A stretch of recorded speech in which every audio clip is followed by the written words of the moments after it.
Very good evening to you. Thank you for joining us. Welcome to Sports Tonight. This is the fourth session of Sports Tonight for the week. Promises to be exciting. This is going to be a good week, I can tell you. But this night, we will be spending a lot of time to review some of the events that happened over the weekend. My name is Pt.1. Thank you so much for joining us. Thank you for the opportunity that you've given to us to be a part of your night. We will not take it for granted. We will try to put up our best and make sure that you enjoy every bit of what we have on offer for you tonight. Let me start off the show tonight by introducing my guests, Yemi Adebayo, and of course, Onyewuchi Nwachukwu. Onyewuchi Nwachukwu is news editor of Sporting Life, one of our best-selling sports dailies in Nigeria. We are always happy to have him join us on Monday. Onye, welcome to Sports Tonight. Always a pleasure, Tony. And of course, Yemi Adebayo is our in-house analyst and a die-hard Arsenal. Okay, he doesn't like that part of the Arsenal fan anymore these days, but Yemi is with us. He should be used to it. You're the one that told him the other day that used to it. No, you can't get used to this kind of outbreak every time. It's part of football. But it's over. I think the title aspirations of us for Arsenal this season should be over effectively. Realistically, 12 points. If you're not throwing mathematics, if you're not throwing mathematics into it, but realistically, I think it's over. But then there's high hopes for Champions League and FA Cup. I know those two competitions and the usual. High hopes. Anything can happen in football. I mean, you could take consolation from the fact that the English teams that have gone on to win the Champions League don't do well in the years they've won. 2005, 2012 didn't do well. Liverpool won and they fell out of the top four. Came fifth. Chelsea qualified by virtue of being champions. So that's an option. That's a reason to be hopeful. Yeah, because I believe that it depends on the kind of Arsenal that turns up on the match day. Quality is never in doubt. Yeah. It's just that the spirit. Yeah. I don't know. It's Jekyll and Hyde. You don't know which one turns up, the good side or the bad side. But all of this makes us talk and makes us enjoy football. It's all part of the game. Are you in support of those who are calling for Arsene Wenger to move on? I think it's an emotional reaction. All right, let's talk to us about it. I think it's an interesting topic, really. Although we didn't plan to start this way, but talk to us about it. Arsenal's run this season. I've had the sympathy for Arsenal because of Alex Iwobi, of course, the Nigerian interest in that club, but it was a terrible Arsenal performance against Chelsea. But you talk to us about it. Is it time for Arsenal, Arsene Wenger, to move on? And do you agree with Yemi that, let's see, before the end of the season, maybe there will be reasons for us to celebrate. Maybe Arsenal can lay their hands on maybe the Champions League, anything is possible, or again, win the FA Cup. All right, so let's talk to us about all of that as we go on Sports Tonight. All right, but we must also celebrate Victor Moses. It was again on top of his game for Arsenal, and that should give us... For Chelsea. For Chelsea. That should give every Nigerian a reason to be happy. All right, but let me also tell you what we'll do on the show tonight. In the next couple of minutes, we'll focus on the Africa Cup of Nations. It has started, it has ended. Surprise, surprise. Nobody put their money on Cameroon winning the competition. I mean, I read a lot of people preview the tournament. Nobody gave Cameroon a chance. But look at what has happened, a fairy tale story. Top players pulled out.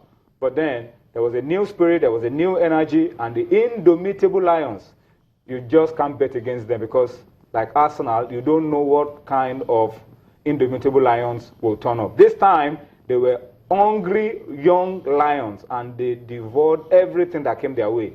All right? So we'll talk about that extensively on the program tonight. We will also be spending time to review Match Day 6 of the Nigeria Professional Football League. We will be focusing on Mountain of Fire and Miracles. The miracles are coming aplenty. They went to Akure, they conquered. We'll spend time to talk about MFM on the program tonight. We will spend time to talk about Ifeanyi Uba as well. Something good is happening around football in Anambra State with Nnewi as the base. And then we'll talk about Nigerian teams on the continent and their positions on the log. Ifeanyi Uba, Rangers, Wiki, Rivers. It's not looking good on the table. And this weekend, the campaign for honor on the African continent will start. So we'll talk about it extensively on the program tonight. All right, let's take you to Gabon very quickly. Let's start off. Let's relive the moments when the indomitable Lions of Cameroon became African champions, beating the Pharaohs of Egypt. The first time the Egyptians will be losing a Nations Cup game. Since 2004. 2004. 27 games or so? Yeah. Unbeaten.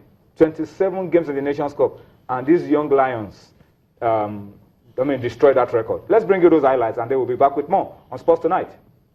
Over. And a chance for us to get the football underway. It promises to be an intriguing encounter. There's not been a Cameroonian success against the Egyptians for more than 10 years. El Nene's got El Sayed waiting. El Mohammadi plays for Hull City, who won against Liverpool yesterday in the league. He's doing quite well without him. Now Wada. Salah behind him. El Nene. El Nene's got a bit of space. El Nene, what a goal! What a brilliant goal from Mohamed El Nene. They were waiting for the square ball. Instead, he found the top corner.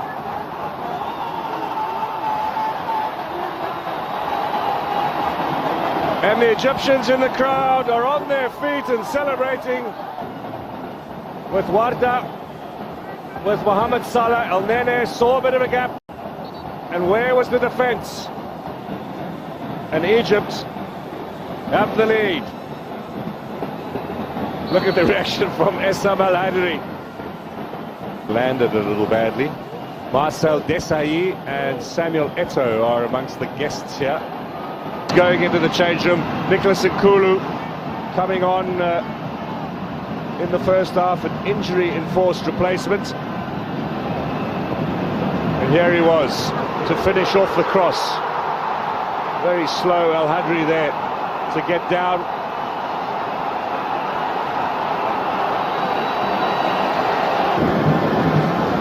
Egypt will likely be there. Cameroon have got a big job if they are to advance to Russia. Now, chance here. Oh, lovely work!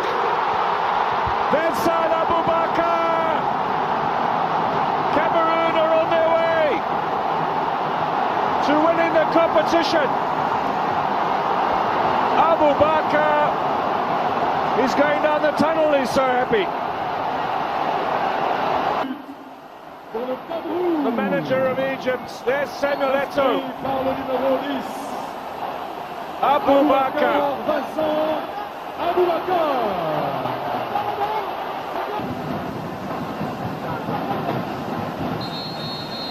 Referee says let's take it. Well over the top. There's the final whistle. Cameroon are the champions of Africa. Vincent Aboubakar with the winning goal right near the finish. And what a night for the indomitable Lions. What a tournament for Cameroon. Down by a goal. There is the man of the match award for a tearful Benjamin Mukanju, the skipper of the indomitable Lions. Christian Bassagog, best player of the 2013 edition. Soit présentement le trophée de la 31e édition de la President of CAF hands it over to the President of Gabon. He congratulates Benjamin Mukanju, and together with Nicholas Nkulu, there is your African champions for 2017. Cameroon are back. The indomitable Lions win the title for the 5th time.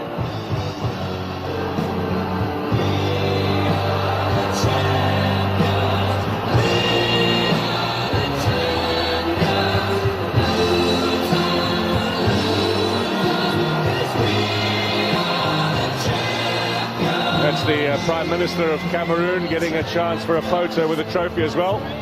But now Mukanju will take it to his teammates. And they will lift it up. And here they the African champions, the indomitable Lions of Cameroon, after a 15-year wait, are back at the top of the pile. Kings of the jungle, and they will host us in 2 years' time when we return again for this most wonderful of continental championships. We leave you tonight from Libreville with the pictures of the winning team, of the celebrations here in the Gabonese capital. We hope you've enjoyed the... All right, so that's the story, an amazing story of the young lions, indomitable lions. They say that lion is the king of the jungle, but the indomitable lions are the kings of African football for the 5th time. Guys, let's talk about this very quickly. It's a fairy tale run. 7 of the guys that were supposed to be the mainstay of this team didn't come for the competition, and everybody felt that the indomitable lions were just there to make up the numbers. But they grew from game to game, and look at where they've ended. I mean, I don't know what to say. I just remember the things you said when you started. None of us, especially those of us on this side, none of us thought about Cameroon. None. We're talking about, oh, Desert Foxes of Algeria, Teranga Lions of Senegal. None of us even thought of Burkina Faso going that far. But Cameroon, I don't know what to say. It just reminds me of how I felt when we won the Nations Cup in 2013. When you've been made to wait for so long, it gets to a point that you can't describe the feeling you have when you eventually win. And winning when nobody expected you. I mean, everybody was thinking first round, they'll pack their bags and they'll be coming home. But they grew after each game and they became solid. And they reminded us of those Cameroonian sides that were always very, very difficult to beat. I wrote them off when they considered that goal against Egypt. But the Egyptians have shown us with that game that they have a soft chin, that if you could mount the pressure, that's what some of the other big teams like Ghana and Nigeria have not been able to do against them in recent time. But like you also said, when that goal came, we just saw how soft the Egyptians could be. They were losing the 50-50 balls, they got tired, and they were just there for the taking. And you wouldn't have thought that could happen. They were there for the Lions to devour, and the Lions devoured the Pharaohs. Yeah, so when you look at that game, in the first half, the Egyptians were dominated the midfield, better positionally, tactically they were better. But Hugo Broos said in the interval, he told his players what to do. And he also told them that they are the best. And they did exactly what he wanted. The first goal that the Cameroonians considered, I mean, it was horrendous defending, piece of defending from the Cameroonians and leaving Eleni in the box.